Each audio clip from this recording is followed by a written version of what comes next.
பழனி அருகே 2 கோடி ரூபாய் மதிப்புள்ள நிலம் 9 லட்சத்திற்கு பத்திரப்பதிவு. சார் பதிவாளர் ஜஸ்டின் மணிகண்டன் மீது மேலும் ஒரு நில மோசடி புகார். சிபிசிஐடி விசாரிக்க சமூக ஆர்வலர்கள் வலியுறுத்தல்.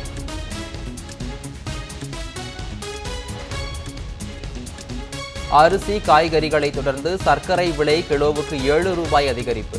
அத்தியாவசிய பொருட்களின் விலை தொடர்ந்து உயர்ந்து வருவதால் மக்கள் கவலை.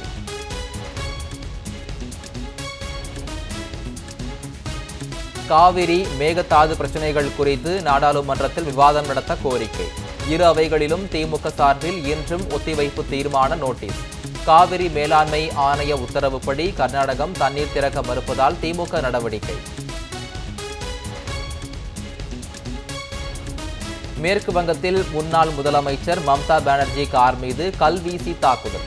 லாக்கப்பில் உயிரிழந்த தொண்டர் குடும்பத்தை சந்திக்க சென்றபோது அதிர்ச்சி சம்பவம். காவல்துறை பாஜகவினருக்கு மட்டுமே பாதுகாப்பு தருவதாக மம்தா குற்றச்சாட்டு.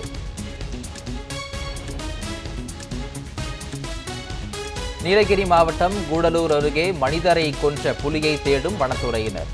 மோப்பநாய் மற்றும் ட்ரோன் கேமரா உதவியுடன் தீவிர தேடுதல் வேட்டை.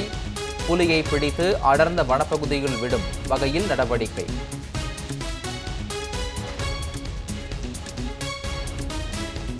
யூபிஐ பரிவர்த்தனை கட்டணம் வணிகர்களிடம் மட்டுமே வசூலித்தாலும் பொதுமக்களை பாதிக்கும்.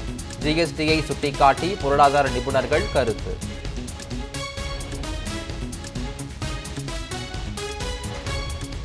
சென்னை உள்பட தமிழ்நாடு முழுவதும் ஆவின் பாலுக்கு தட்டுப்பாடு. கடைகளுக்கான விநியோக அளவு குறைந்ததால் பால் பாக்கெட் கிடைக்காமல் வாடிக்கையாளர்கள் அவதி. ஆவின் நிர்வாகம் தனியாருக்கு உதவும் வகையில் செயல்படுவதாக பால் உற்பத்தியாளர்கள் குற்றச்சாட்டு.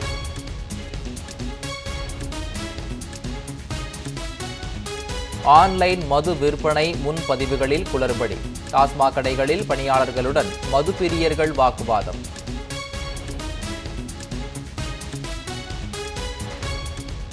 எம்பிபிஎஸ் பிடிஎஸ் படிப்புகளுக்கான தரவரிசை பட்டியல் இன்று வெளியாகிறது. வரும் 13ஆம் தேதி முதல் 22ஆம் தேதி வரை முதல் சுற்று கலந்தாய்வு நடைபெறுகிறது.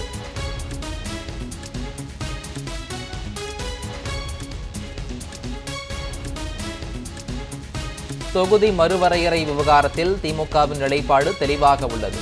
நாடாளுமன்ற உறுப்பினர் கூட்டத்தை கூட்டியிருக்க வேண்டிய அவசியம் இல்லை. மார்க்சிஸ்ட் கம்யூனிஸ்ட் கட்சியின் மாநில செயலாளர் சண்முகம் கருத்து.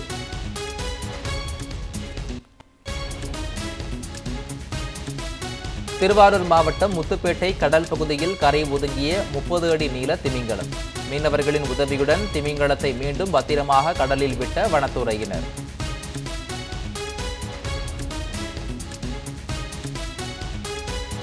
சென்னை கிண்டியில் இசையமைப்பாளர் ஏஆர் ரஹ்மானின் மகன் சென்ற கார் விபத்தில் சிக்கியது. ஏஆர் அமீன் உட்பட இருவர் லேசான காயத்துடன் தப்பினர்.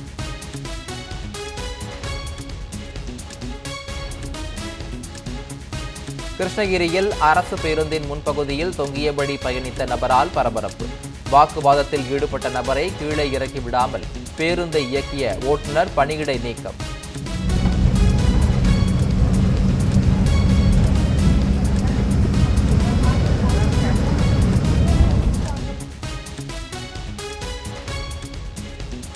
திருச்சியில் ஆட்டோ மீது இருசக்கர வாகனம் மோதி விபத்து. ஆட்டோவில் இருந்த சிறுவர்கள் தூக்கி வீசப்பட்ட காட்சிகள் வெளியானதால் பரபரப்பு.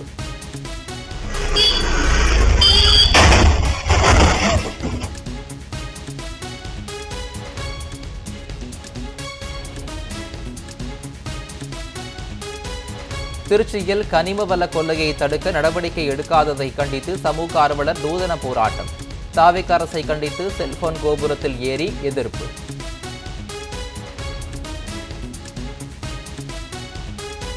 ஜார்க்கண்ட் தேர்வு முறைகேடு விவகாரத்தை கண்டித்து மாணவர்கள் போராட்டம் தீவிரம். தேர்வு முறைகேடுகளை சிபிசிஐடி விசாரிக்க மாநில அரசு ஒப்புதல். ஜார்க்கண்ட் சட்டப்பேரவையை முற்றுகையிடப் போவதாக மாணவர்கள் அறிவிப்பு.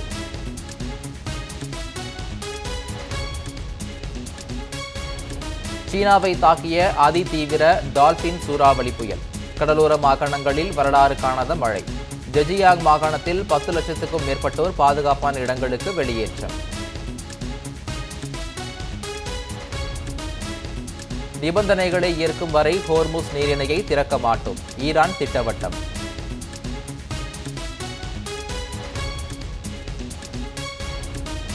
இலங்கை அணிக்கு எதிரான 3 நாட்கள் பயிற்சி கிரிக்கெட் போட்டி. இந்திய அணி 6 விக்கெட் வித்தியாசத்தில் வெற்றி.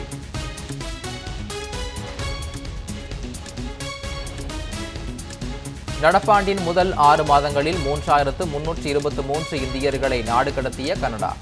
குடியேற்ற விதி மீறல் உள்ளிட்ட காரணங்களால் வெளியேற்றப்பட்டதாக தகவல்.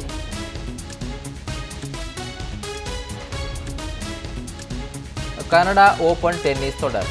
நம்பர் 1 வீராங்கனை சபலன்கா அதிர்ச்சி தோல்வி.